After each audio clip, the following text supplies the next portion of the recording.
Aqui estamos para dar sequência ao nosso estudo do livro Como Vivem os Espíritos, de Antônio Fernandes Rodrigues.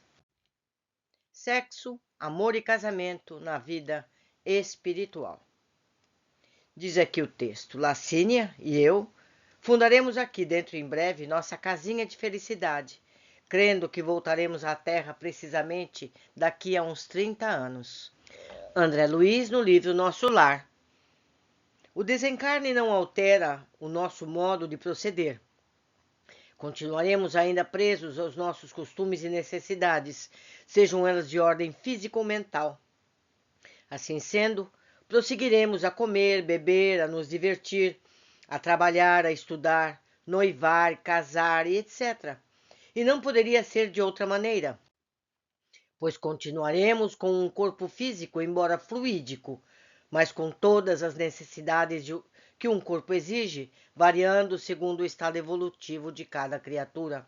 Aliás, aqui na Terra acontece o mesmo, pois quanto mais atrasado, mais grosseiros são seus desejos.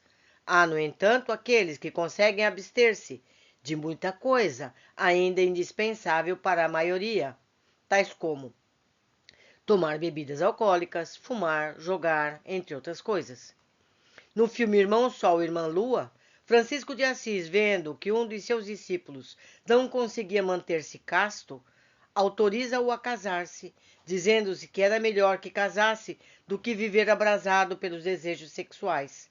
Pois bem, no plano espiritual acontece o mesmo, mas em escala maior, dadas as condições da população espiritual que não está presa aos preconceitos da sociedade terrena. Destarte, lá também há namoro, casamento, relações sexuais, sem compromissos matrimoniais, embora não exista procriação, que só ocorre com os encarnados. E isso não é só admitido pelos espíritas, mas também pelas filosofias esoteristas, quando falam inclusive sobre os íncubos e súcubos, que são espíritos masculinos e femininos, respectivamente, que mantêm relações sexuais com os encarnados. E isso não é ficção, mas uma verdade comprovada.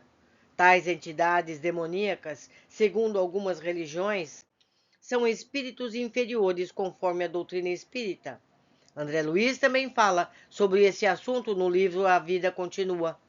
As relações sexuais entre os espíritos inferiores são comprovadas, porque a maioria dos encarnados já tiveram essas experiências durante o sonho. E são a união sexual ocorreu durante o sono. É natural que foi com pessoas que também estavam em desdobramento pelo sono, ou então com algum desencarnado. Meus amigos, aqui nesse canal nós temos o livro Sexo Além da Morte. Vocês podem ler detalhadamente essa questão. Continuando. Aliás, as tentações desse campo é um problema seríssimo, mesmo para aqueles que saem em desdobramento consciente, conforme nos alerta Valdo Vieira em seu livro Projeções da Consciência, edição Lake.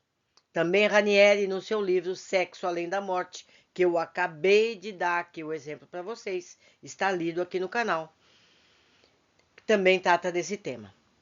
Quanto ao noivado, André Luiz ensina que nos planos espirituais, mais precisamente na cidade de Nosso Lar, ele é muito mais belo, pois naquela cidade, em se tratando de criaturas mais espiritualizadas, não estão presas às convenções sociais de qualquer natureza, porquanto lá, realmente, o que une as pessoas é o amor sem qualquer interesse de ordem material.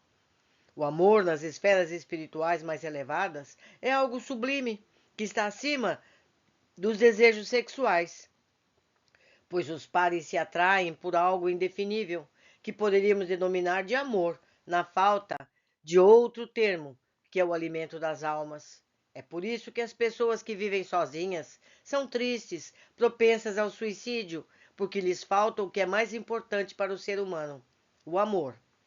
Essas separações se dão, seja por expiação ou provas, até que um dia haja a esperada união. Sem o amor não teríamos existência, segundo André Luiz. Esse alimento, que não é do corpo e sim da alma, também se encontra nas espécies inferiores, inclusive nos vermes, sendo da alma e não do corpo. Não é estranho que os espíritos se amem e se unam, embora disponham apenas do corpo perispiritual, para atuarem no plano físico bastante sutil, comparando-o com o corpo carnal. Quando falamos de união entre espíritos superiores, devemos entender que se trata de uma atração de um espírito para outro, como se fosse um ímã, e não como vulgarmente se entende. Allan Kardec, no Livro dos Espíritos, a questão 202, diz que os espíritos não têm sexo, podendo reencarnar como homem ou mulher, de conformidade com as necessidades de aprendizado.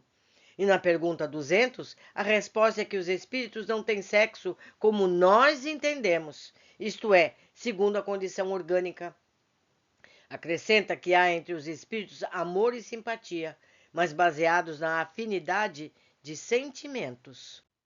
André Luiz, no livro Mundo Maior, na página 156, variando de uma edição para outra, afirma que a sede do sexo não se acha no corpo grosseiro, mas na alma, em sua sublime organização.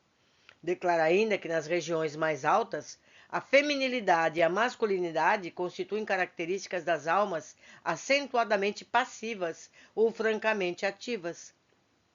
Assevera ainda que um dia, quando ganharmos todas as aquisições, atingiremos o equilíbrio em Deus, e quando atingirmos essa situação, de estarmos em harmonia com Deus, alcançaremos a condição crística de plenitude em todos os sentidos, o eterno êxtase, mas ativo. Muito interessante o capítulo, espero que tenham apreciado e vejam os livros que foram citados aqui, são todos muito interessantes. Ficamos aqui, aguardo todos na sequência desta leitura.